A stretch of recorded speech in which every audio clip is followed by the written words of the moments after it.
This is The Speaking Show. I'm David Newman, and you're tuned in to the #1 podcast for speakers, consultants, and experts who want to speak more profitably.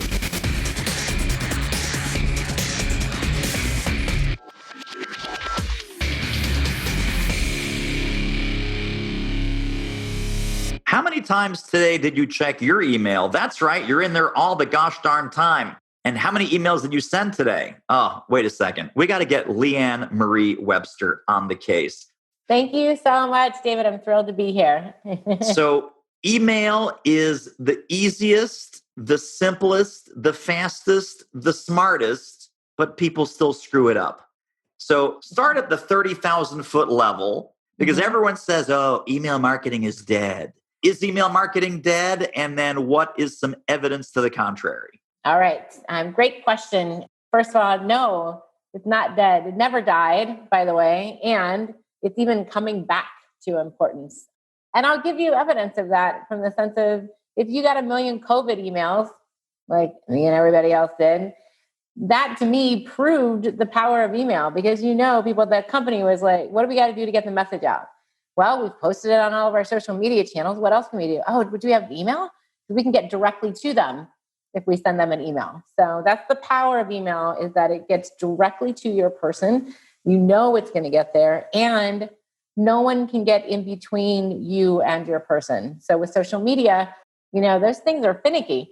One day, 50 people see your post. One day, 500 people see your post. One day, 2 people see your post.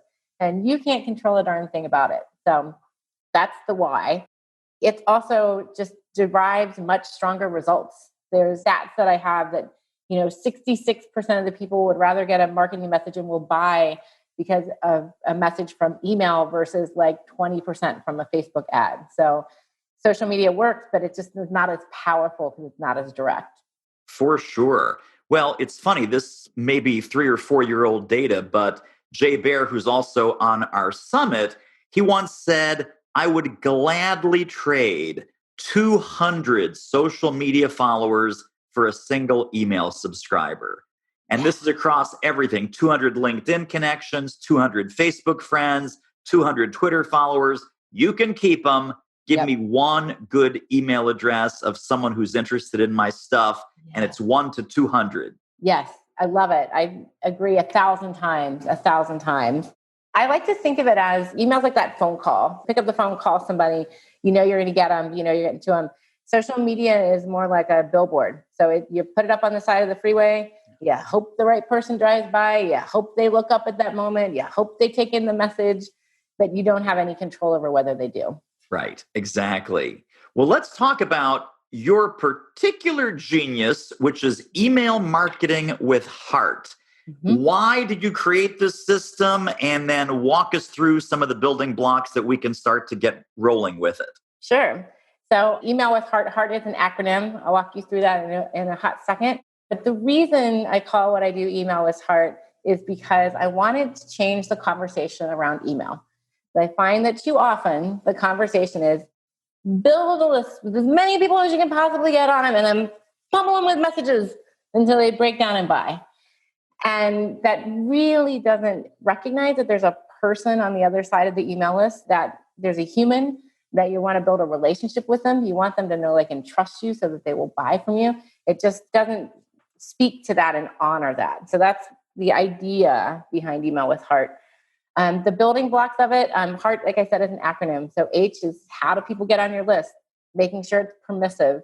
I have a whole structure that I know you're very familiar with. A lot of people use this structure, get that freebie, that lead magnet, draw somebody in so that only the people who are interested are getting on your list. The E in heart is for engaging content. So making sure that you're paying really particular attention to what you're sending out, making sure it's interesting, that you're mixing it up. The A is for in your authentic voice. And this is that freedom to be you, not, getting tied up in those templates, not doing what you think you should do. Be who you are to draw your people in. The R is for regularity. So that's making sure that, you pick your time, you pick your day. And we can talk about the nuances of that, but it's just making sure you're consistent with that.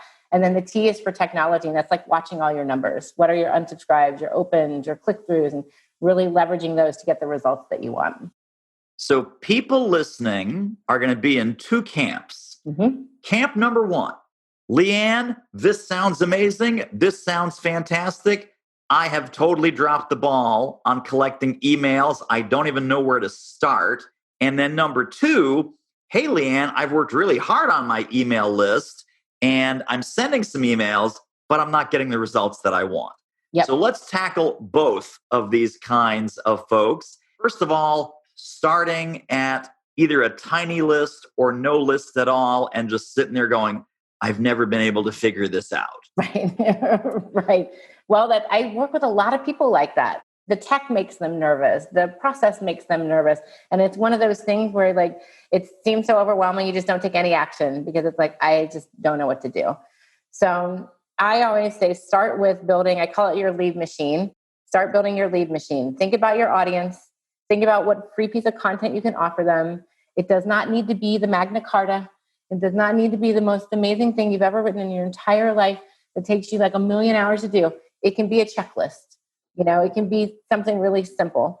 You might even already have it. You can think about what you do with your clients when you start with clients. You might even have some forms or some things that you already use with them that you can just put a logo on, fashion it into something, and then start promoting it.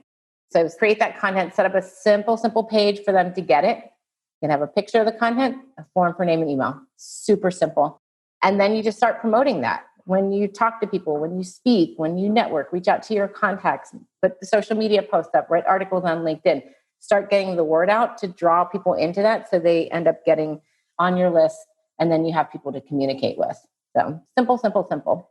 And I think there is so much low-hanging fruit. So for example, they might have a YouTube channel. They might be doing some Facebook Lives. They might be doing some virtual speaking and training gigs right now. And they go, oh, well, that was a good little virtual speaking gig, or that was a nice little 15, 17-minute Facebook Live. And they don't realize that email opportunity, right? We should be collecting emails by offering this goodie at every single opportunity, especially when it's one-to-many, right? Exactly. That's exactly it. That's why I call it a lead machine. It's a little machine that you get going, and then you think every single time I'm in front of any audience, how can I get people back to the machine? And that's why I love email, because it's the glue that holds all those things together. The YouTube video, send them over there. Go speak to someone, send them over there. Stand up at a networking event, send them over there. Reach out directly to your contacts, write a LinkedIn article, write a blog post. Everything can all go back to this central kind of glue that's going to collect that audience. Now, we also have to talk about some no-nos. Yes. Because I know you are very strict and very ethical. And we should also tell people that you're an attorney. Yes. A recovering attorney. A recovering attorney, yes. So this is no joke. This just happened to me this week. I was at an online networking event, just as an attendee. The host of the event says, hey, put your LinkedIn link in the chat and let's all connect with each other. So I play along. I'm connecting with these people. First degree connection. You click on contact info. There's the email. Lo and behold, I end up on two people's email marketing newsletter, not one, but two. And I was like, I never opted into this. I just met you 2 nights ago. What is going on? We're going to solve this for all the folks watching. Email hygiene 101. Stop being dirty and silly and goofy. What are some do's and don'ts that you commonly see with people pulling stunts like that? And what are some other ways that are kind of verboten? So, man, I just gave a talk and I talked exactly about that. That one really gets under my skin. You can, by the way, adjust your LinkedIn profile so people can't see your email address. And I check that setting regularly to make sure, because it drives me crazy. So don't do that. Also, once we get back to in-person networking or any of that, exchange a business card with somebody and take that email off the business card or off their website and just add it to your list. The one I see happening a lot more lately is when you're in individual communications with someone, like one-on-one, and it, can be for a variety of reasons, but, you and I have had a colloquy about this event, right? Here's this, here's that. And I've seen people in an individual thing like that scrape the email address and add it to their list. Big no-no for that. Basically, the thing is, unless somebody has opted in, so unless somebody has said, yes, I want to sign up for that. Yes, I want your free piece of content. Yes, I'm going to enter my name and email. Can't do it. You can't take an attendee list from something you speak at. If anybody offers you that, no, no, no, no, no, no, no. If a membership book, I've seen people do that. Or they belong to a membership and they get the info. No, you can't do that. And the thing with it is, you're not only like annoying people, right? If you think about the know, like, and trust factor, that's what we're all trying to build. That's when people turn into clients, when they know, like, and trust us. So the people who do that, you know them, you don't like them or trust them. You're not going to buy from them. And to kick it up another notch, it is illegal. It is a violation. It can spam. And to kick it up another notch, if you're doing that and enough people are complaining that you're spam, your platform can shut you down. And to kick it up another notch, I don't know how to even describe, because it's not one entity. It's a little bit of a black box for the whole deliverability question.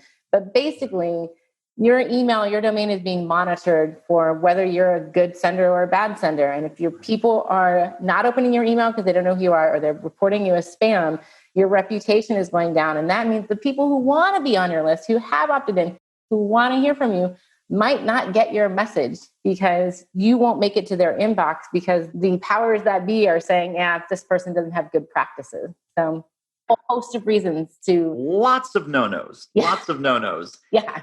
Now, let me ask you this, because I know that you've got this whole methodology, and we'll kind of dig into a little bit of each one of them. And I've never done this. I mean, I've done a lot of email marketing. I have a fairly nice sized list. I've totally missed the boat on this next thing, which is an onboarding sequence.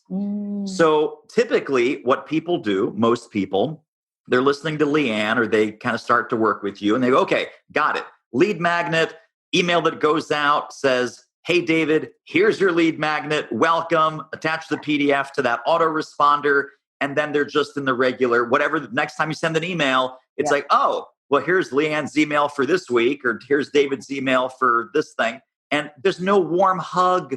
There's no feeling of, oh my God, I'm so glad I connected with this person and signed up for their goodie, because now I'm being welcomed and onboarded.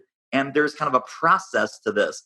Talk about why that onboarding sequence is important and what kinds of things should be in it. It's important for a couple of reasons. First, it's the very beginning of the seeds of that know, like, and trust, right? And if you think about it in terms of like a relationship, you know, if you're single, you know, you go for coffee. And then after coffee, you might have lunch or you might have dinner.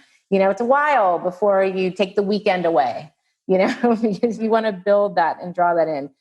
The other reason is those initial emails, those onboarding series, the welcome series, whatever you want to call it, those will have some of the highest open rates that you'll ever see in an email sequence. So open rates, meaning how many people you send an email to, how many open it. Average open rate for like a regular, what I would call a regular weekly email, 12 to 15% is the average. You can get over 15%, that's great. Those initial emails, if you have a good welcome series, those are getting like a 50, 55, 60% open rate. So you've got their attention. They're fresh and they're excited.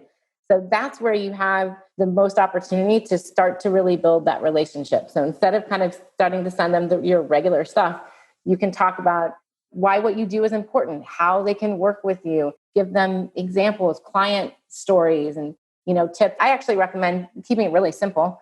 Everything I do, by the way, pretty much really simple. Hate to say that it's not rocket science, but it's not rocket science. You know, take that freebie. Let's say you had 5 points in your freebie. You can do a 5 email series, one on each of those points. Explain why that point is important. Explain why it's in there. Explain how you helped a client get over that. Explain how it will help their bottom line. Whatever your topic is, walk them through that. I do recommend in the welcome series not offering a strategy session with you. It's one of your things to get people on. I recommend doing it at the end of the welcome series, just so they can know, like, and trust you a little bit before you make that offer. And then at the end of that, let them know they're going to now be on your email list. So you set the expectation for what they're going to get from you and why they should pay attention to the emails you're going to continue to send. Hey, good looking. Are you currently getting paid to speak? Would you like to ramp that up? We can help. Book a confidential speaker strategy call with our team at doitmarketing.com/call, and let's see what we might do together. The call is free, but the results may be priceless. Now, let me ask you this, because a lot of the folks that are with us are in a consulting situation, professional service provider, sales professional. They look on their website and they see a little form field somewhere, left-hand sidebar, join our email list. Mm-hmm. Is that effective anymore compared to like the lead magnet, download this goodie, get this PDF, watch this special video? There's a million of these, join our email list, as if we need like more email. Give us the pros and cons of doing it that way versus offering a lead magnet. Yeah. Well, I mean, that way is better than nothing. True. So you're starting somewhere. It's just the lead magnet process works better because that thing is just not very compelling, right? It's like, join my email list. Why? So you can email me. It doesn't feel very like you're caring for me. It has that energy of like, I just want to get your list so I can start to sell to you. If you're giving content, then you're giving something. Hey, let me teach you something. Let me show you something. Let me help you with a problem I know you have and I can help you solve it. Let me show you how. It's a better energetic exchange and it's more powerful because people are like, oh yeah, I want that. Then they go sign up for it. Right, exactly. I want that as opposed to, I'm not getting enough emails. Right. I need some more email from Leanne right now. Had no one ever, right? Yeah. Said no one ever. Email box is just too clean. Right. So the next piece is E, or engaging content. Now I've got, and I know we're going to dig into this, but people for the last 15 years have said, how to do really great in business and really great at marketing? Just have awesome content. And then they kind of move on. Right. I said, whoa. Excuse me. What exactly is just have awesome content? So I know that you have a very specific idea in mind when you say engaging email content. Mm-hmm. What is engaging email content versus blech email content? Well, a lot of it ties back into really knowing your audience, right? So I always say, whatever you're doing, any of your marketing, but especially with your email marketing, sit in the seat of your person. What is it that they need that you can help them with? And then I say, go look at the things that are happening. What are the questions that you get asked a lot when you start with a client? When someone meets you and they understand what you do, what are the things they ask you? Or what are for me, I get asked, is email really relevant anymore? What about social media? That can be content. Or when you have clients coming to you and they're saying like, I'm having this issue and you're helping them solve a problem, that can be your content. Also, I recommend looking at invitations to trainings you're doing, to where you're speaking, to conferences that you're going to tools and tips. And, sometimes I'll do one on an app that I use or on a platform that I use because my clients are some doing similar work to what I'm doing, not email in particular, but coaching, mentoring, consulting. And so if I use something all the time, I know they're going to use something all the time. Sometimes I also look for content that somebody else wrote. So you don't have to be the author of all of it, but that I know is relevant. And especially if it will demonstrate my point of view. And the best example I have of that is, the skim. Sure. I love it. I know I'm a little old for its market, but but it's crafty. So about a year ago, Marie Forleo, who's, multi-million-dollar coach, did a interview with the Skim founders, and they talked about why they chose email marketing for their delivery versus social media. So it was two people, third-party endorsing my point of view. I pulled quotes from that, said why I like the Skim, and then, put a link to the interview. So it's easy content that I knew would help my audience, which is the big thing, and that would also reinforce my point of view. That is a great, great point, actually. And you gave a great answer right there to my next question, but is there more to be said about, original content, original writing versus curation? I think it's good to mix it. I always say mix it all up because there's two really big reasons why people will tune out from your email list. One is if they get bored. If it's like the same thing, the same format, everything, then they're just like, I don't need to hear this again. And the second one is if you're selling to them all the time. And no one wants to be sold to all the time. People love to buy, but they don't like to be sold to. So I like to mix it up. Some of it's mine. Some of it I pull from an article. There was a Wall Street Journal article about email probably about 6 months ago. I pulled some quotes from that. Or if there's a good video or something like that, I mix it up for them. Perfect. The next piece is A, for authentic voice. And man, this is so, so important. I always tell our clients, I said, okay, number one, speak like a human being. do not do jargon, buzzwords, and consultant speak. Because, of course, anyone that's in a professional services role, they just love that consultant speak. I'm guessing that is not an authentic voice that people would want to tune into on an ongoing, regular basis. Right. So, Leanne, give us some pointers on the authenticity angle. The biggest one is just what you're touching on. Just be you, really be you, but like really be you. Not the version of you that you think people, need to hear, or that's, playing the role of the consultant today. And, my lawyer background, this has been really hard for me to shake, and I haven't practiced law in a very long time. But there's that like side of me that's like, oh, I can't do anything goofy and I have to, and that's just not me. Right. So it's tuning into you. It's a piece of this also is being really careful with those template emails. And I know that there's a lot of products out there. Here's a 10 email series. Here's an onboarding series. And you can take that if you're the kind of person that like doesn't want to start with a blank slate and you need kind of something to massage, but massage it. Make sure that it makes sense for your audience, for you, for how you would speak, the terms you would use, for how you phrase things. Because people can tell when it's written by somebody else and it's not you. And even if they can't quite put their finger on it, they'll be like, yeah, I don't know. Something doesn't feel quite right about that. Yeah. It's actually interesting. I produced a lot of summits like what you're putting on. And that's one of the things we see sometimes when a speaker doesn't generate the results we think they're going to generate. And we'll go back and say, what did you write? Like we get on their list, so we watch what they write. And sometimes they'll say, oh, well, that text just didn't resonate with the audience. And I'm like, well, then change it. Like you're not supposed to totally copy and paste and not edit anything. You're supposed to look at that and do that. The other thing I look for with authentic voice is to pay attention to the little places where you can demonstrate your personality and your voice. And even in something as simple as the unsubscribe process and picture. I get inspired by Postmates, the delivery service. Their unsubscribe page is a crying taco. And it says something like, no hot sauce needed. Unsubscribing is enough of a burn, which I think is really funny. And it's like, you almost feel bad unsubscribing because it's like, wow, that's really funny. So like, I have the picture on mine of the New York City sign guy who I think is really funny. And it says, stop sending confirmation emails when I unsubscribe. Also something that annoys me. And I think so it's like, look for those places where you can slip in a little bit more of who you are and your voice so people, again, get to know you. And even if they're leaving, they kind of leave on a good note. Yes. Or at least they leave with a smile or a crying taco. Or a crying taco. Now, let's talk about maybe one of the most hotly contested, although each of these things is hugely important and probably hotly contested by some people. Leanne, how often is the right interval to send my emails? I do a monthly e-zine. Should I do a monthly e-zine? Should I send something once a week, 3 times a week, every day, 3 times a day? What's the right frequency? And R, of course, stands for regularity.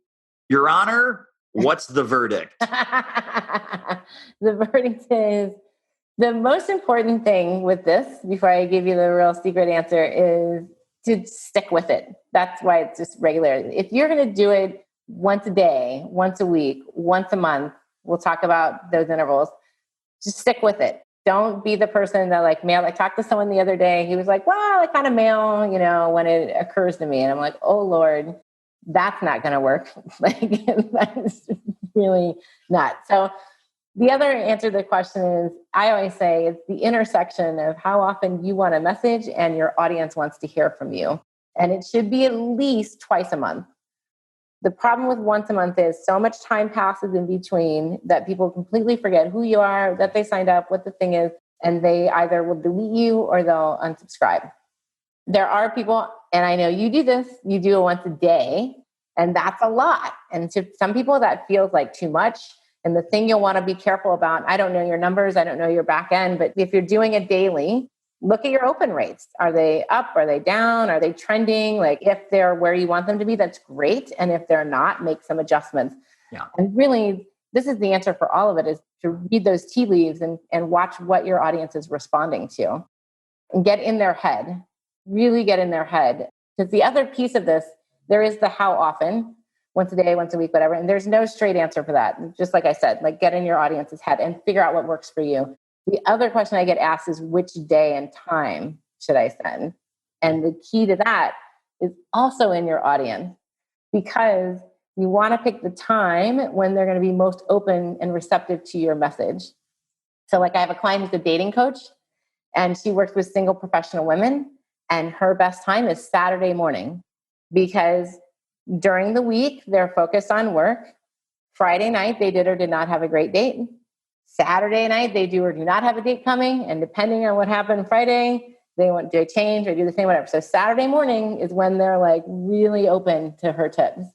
By contrast, I got another client who works with parents of autistic children, and she finds weekday evenings after 9 p.m. they're most open, because the child has usually gone to bed by then, and they're sitting down, spending a little time for themselves and kind of going like, okay, what can I do to make tomorrow better?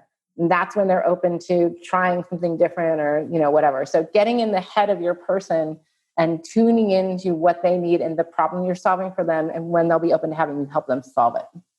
So those two examples, obviously very personal situations. Everything you said there makes 1,000% sense. If we have like a business to business, like, I'm a sales consultant, I'm an innovation consultant, I teach corporate strategy. That's probably going to be like a weekday during the day, like 10 a.m., 11 a.m. Yep. Tuesday, Wednesday, Thursday kind of thing. Exactly. In that environment, I avoid Mondays generally. There's so much going on. Friday afternoon, people tend to like tap out. Yeah. So if you wanted to do it Friday morning. But I do like the Tuesday, Wednesday, Thursday, mid-morning, because the first of the morning, usually there's a lot of work things to deal with. And that's when they do that delete pass. Right. It's first thing in the morning. Exactly. And then also mid-afternoon might be good too? Mid-afternoon could be good too. Yeah. And again, I get in the head of your person. Like, so if you're doing it to a manager if you're like working on leadership and your people are like mid-level managers, and middle of the afternoon is when they've hit whatever they need to do for the morning, and now they've got to deal with like there's a team issue or something like that, and they're kind of figuring out how they're going to handle it, then mid-afternoon could be the sweet spot for them. And is that just a matter of split testing, Leanne, or do we kind of like send a few emails at this time slot, send a few emails at that time slot, and just look at the numbers? It's like you're in my head. I was just going to say. It's amazing what you can do with a little bit of data. I know. Crazy. Right. Yeah, split test it, check it. The thing you want to be mindful of when you're going to do any type of testing is just make sure you get enough data to test. So you can't do like one on a Tuesday and then one on a Thursday and be like, oh yeah, Thursday one. You want to do a sequence of them on Tuesday. And after like 4 Tuesdays in a row, then 4 Thursdays in a row, and see what happens. Right. No, that makes perfect sense. All right. Coming to the home stretch of heart, we have T, which should not be the hardest, but for some people, it's the biggest stumbling block, right? The technology. Yeah. So how do we make the tech part of this simple? A few considerations in tech. One is, of course, the platform that you're using. And what I find a lot of times is people either have too much tech, so they watch that great, pitch session, or their friend was like, oh, I use this thing and it's great. And they don't pay attention to whether they need it or not. They just go sign up for something. And then they're like, holy cannoli, I'm spending a lot of money on this. I don't know if I need all this. So they've got way too much going on. Or they're on the other side and they're like duct taping 3 platforms together when they really just need one. So the place I always start with technology is, what do you really need? And if you are just starting out and this is all new and it's your first time doing email stuff, get a simple email platform like an Active Campaign is my favorite just email platform. Inexpensive, easy to use, good bells and whistles, good deliverability. Start there. Once you grow and decide you want to do membership and you're going to have this and you need this, that, and the other, then you can get one of those bigger platforms. But you'll know more what you need then than if you start with the big thing. What a great episode. Wowza. Tell you what, if you want to ramp up your revenue as an expert who speaks professionally, you should really check out our free online training at doitmarketing.com/webinar. Now, for the folks that are in our second category, where they're already doing email, but they're not getting the results that they want, especially in the consulting and professional services world, what do you see as some of the big mistakes, or maybe even the biggest mistake that consultants are making with email? Well, it's interesting because this exactly is the other piece of the technology in T, right? Which is watching those numbers, paying attention to the data and the numbers, looking at your open rate, looking at your click-through rate, look at your unsubscribe rate, look at your spam rate. Pay attention to what's happening because it's really just data. It's really just your audience telling you, I like this, I don't like this. And if you can lean into that and then adjust what you're doing based on that, you can drive up your results. Watch your numbers, make sure you check the unsubscribe, the open, the spam rates, and all of that. Pay really attention so you can read that. And remember, it's just data. It doesn't mean anything until you give it meaning, especially the unsubscribe, because the unsubscribe, everyone gets really, there's hurt. They hurt, but it's okay. Just let them go. The other thing you really want to do is scrub your list. And so here's the thing. This one hurts too. If you've got 5,000 on your email list and 2,000 are opening and paying attention and 3,000 are just sitting there, that 3,000 is weighing you down. It's hurting your deliverability. It's not helping you at all. It doesn't mean anything to say you've got 5,000 on your list if only 2,000 people are opening. And what you want to do is regularly, at least once a year, maybe twice a year if you can, go through and cut people who have not opened in the interval you decide makes sense. I like it to be a little longer. I cut after like 9 months. I give them a little bit of time. Some people cut after 90 days. So you got to get to your interval that feels good and that feels And right. when we say 90 days, you mean 90 days of never having opened a single email from you. At that point, it's like, dude, what are your chances? Please. Exactly. They've ignored everything for the last 3 months. They're not going to suddenly take an interest. Exactly. People really struggle with letting, because it's like, but I worked so hard, Leanne. No, but what if? But you know what? They don't care. They don't care. Let them go. Let them go deal with people that they care about. So really paying attention to your numbers and really scrubbing out those people that aren't serving you and aren't interested in what you're doing. Just let them roll. Yeah. Let me ask you this, because you mentioned Active Campaign, and we love Active Campaign and we use it too. People will sometimes get a little bit screwy and start doing all the tagging and the branching logic, and it becomes a whole project unto itself. Do we need to get involved in that super sophisticated, crazy level on day one, or can that wait until we have, 10,000, 30,000, 100,000 people? I would absolutely wait until you even know what you want to do with all that. And I agree. People, oh my God, I work with people sometimes and they're like, well, we got to add a tag for the thing. And I'm like, are you ever going to use that tag? Like, no, if you're not going to use it, if there's not a purpose behind a segment or a tag or something like that, then don't go down that rabbit hole. Yeah.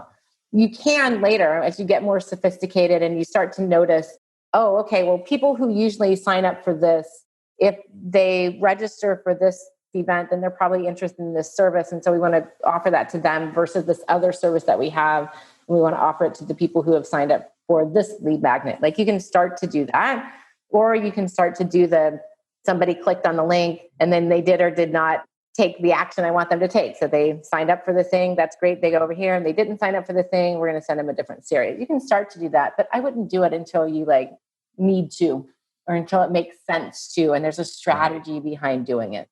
Right, for sure. Let me ask you just a couple of little marketing subtleties, and then we'll get to any other kind of value bombs that you want to drop on us. Then we want to make sure that people pick up their special gift from you. There's all this kind of email marketing psychology and copywriting psychology. So some people will tell you, always have a PS on your email because the PS is always the most read thing in the email. Or other little nuggets like that. Could you confirm or deny any of your favorite email hacks, tips, tricks, separate the wheat from the chaff and the smart advice from the nonsense? Yeah. First of all, I do like the PS. The PS is really good. People do tend to read it. It does get good action and good insights, and it feels you can have a little more fun with it. I think it's a good place to put a little personality. One key trick that I recommend is to be mindful of your calls to action. So I recommend doing one call to action in your email. Now you might have the same link multiple times in an email, but the action that you're trying to get people to take is one thing that you're trying to get them to do.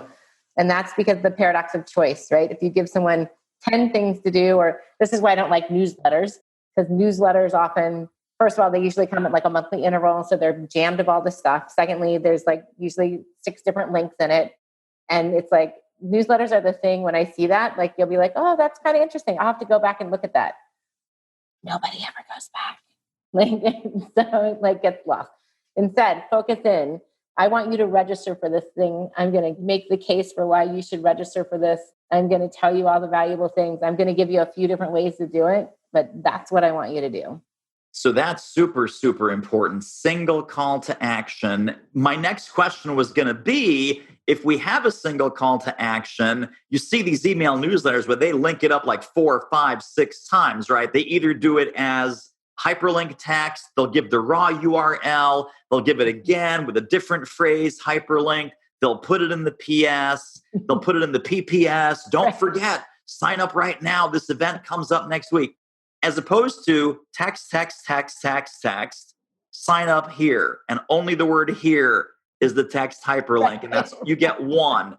Right. Any advice, any kind of split testing you've done with a whole bunch of calls to action towards a single link, or just one that stands by herself? I do like to put it more than one time. So I do like it to be, I would say max of 3, right? Because sometimes at the beginning you can be like, there's this really cool event, and like event can be highlighted. So because some people will be like, oh, whatever Leanne, David, Joe is saying, I'm going to go check it out. Right. Some people want to have a little bit more of a case for it. So then it's like, and here's why this link is really cool. Click here to register. Really clear what to do, and then have that link. And then in the PS, if I follow that, I would say 3 probably on average is the best. Okay. And beyond that, it's testing and watching, right? This is why, one of the key things, and I work with clients on this, both in group and in private sessions, is just reading the tea leaves, because it's all information and people are telling you all the time what they're going to take action on and what they're not. And if you can pay attention to it, then you can start to generate better results. Any final thoughts on, because you mentioned about sales and selling, that if we feel that we're constantly being sold to in this email newsletter, big turnoff. Have you found some certain offers or certain types of things that we might sell as consulting and professional services firm folks that just happen to sell really well via email, where you don't need a phone call, you don't need a webinar, you don't need a big, long, protracted sales letter, but just sell something really valuable in an email? What are some of the secrets there? First of all, you want that price point is going to be a lower price point. If it's, that's going to be something that's definitely under 500, I would say even keep it under 100 if you're not going to even do a webinar or something. And with that product or with anything, always keep in mind, what is the result that the person's going to get from it? And how can you position what you're selling so that they understand it, they want it, and then they go get it. The other key to keep in mind with selling is, first of all, it's not bad for selling, right? Like sometimes people hear me talk and they think I mean don't sell. And I never mean don't sell. I just mean maybe a little more subtle with your selling. Right. And maybe the one mistake I see people making a lot is, if I, for example, want to get people on the phone, that's my thing, is I want to have a strategy session with them. And then there's a few different offerings I can make with them. So my goal is to get people on the phone with me. And I'm not offering that all the time. So again, with the calls to action, I'm mindful of it so that I sprinkle it in, or I do it a little more subtly. Right. Sometimes it's like hey, here's this great program that I offer, and here's the results that I drive for my clients. P.S. If you're interested, let's have a conversation. So it's not like, get on the phone with me now, like, doesn't have that like scarcity feel, but people respond to that because they're like, oh, it doesn't feel like I'm going to get sold to when I'm on it. I also don't offer that all the time. So that's another mistake I see people making, is every single message says, book a consult with me, book a consult with me, book a consult with me. Yeah. And you can't say my time is worth $250 an hour. And then every single time I send you an email, you can get me for free at the bottom of the thing. So right. It's a mixed message. So instead, offer it at specific times, offer it like in specific ways. So it feels a little more special. A little more exclusive. Yeah. I mean, whenever I say that, people are like, but if someone really wants it, I want to know they're available. Everyone knows they can hit reply. Right. Is there any possible way that I could talk to you about becoming a client? No. Can't do it. Right. Right. Said no consultant ever. Right. Right. So let's talk about the email with heart starter kit. Because right now, people have taken a whole bunch of notes. They're holding their head in their hands, going, oh my God, I'm doing every single phase of this the wrong way. They're going to go pick up the email with heart starter kit. What will they find in it? Well, it's a 3-parter. So one thing is a series of videos where I go through in much more detail each aspect of heart. So you can take more notes, get more depth on what each one of those contains. It also has a graphic of the structure that I recommend, that lead machine that we talked about, graphically showing you the points, what to set up, and like how that should flow together, especially if you're a visual person. And then it's got my favorite infographic, which is, can I add this email to my list? Not a very sexy name, but it's a very utilitarian document. And it has like 12 scenarios where you might have someone's email, and it will tell you if you can or can't add them to your list and why, and what to do if the answer is no. So it's an easy way to walk through and kind of give you some parameters around that.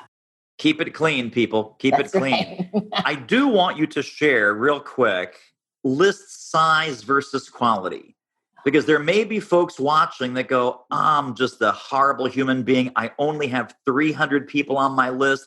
I'm such a loser. Not necessarily true, correct? So let's talk about that, and then we'll let you go. Such a great point, David. You know, I actually had this experience recently because I did my own summit, and the person with one of the smallest email lists brought the biggest results. And we hate him. We hate him, just for the record. Because I had a big list that's like, you're not really keeping pace with this other guy. He's outgunning you like 2-1 here, buddy. Crazy. It was crazy. The thing in size really doesn't matter, no matter what they tell you. It's true. The quality. It's the quality of the list. It's the people who want to be on your list. And I will take a tiny, engaged list of people who love me over a big list that's just bloated and not performing. Right. Any day. For sure. And by the way, just to give Mark credit, this is Mark LeBlanc, our mutual friend that we're talking about. Mark hits every metric, right? HEART. It's like, wow, dude, how do you do that? And he also regularly trims the list like you recommended. He does. He doesn't keep any of that dead weight on the list. He's not attached to numbers. He wants the people that want to hear from him. Yeah. And they showed up in spades. I've never seen a list perform like that. I know. That's why I hate him. I know. But that's okay. I hate him in that admiration, love kind of way. Of course. All right, Leanne Marie Webster, thank you so much for being on with us. This is tremendous. Everyone needs to go right now, get your email with heart starter kit, and you will love Leanne. And more importantly, you will love your results that you get, starting with the very next email that you send to your list. So Leanne, thank you again. Thank you. This was awesome. Well, that wraps up another episode of The Speaking Show. Hey, tell you what, if you like us, rate us and review us on iTunes. Subscribe. Tell a friend. Go grab the notes and downloads and extras at thespeakingshow.com. See you next time.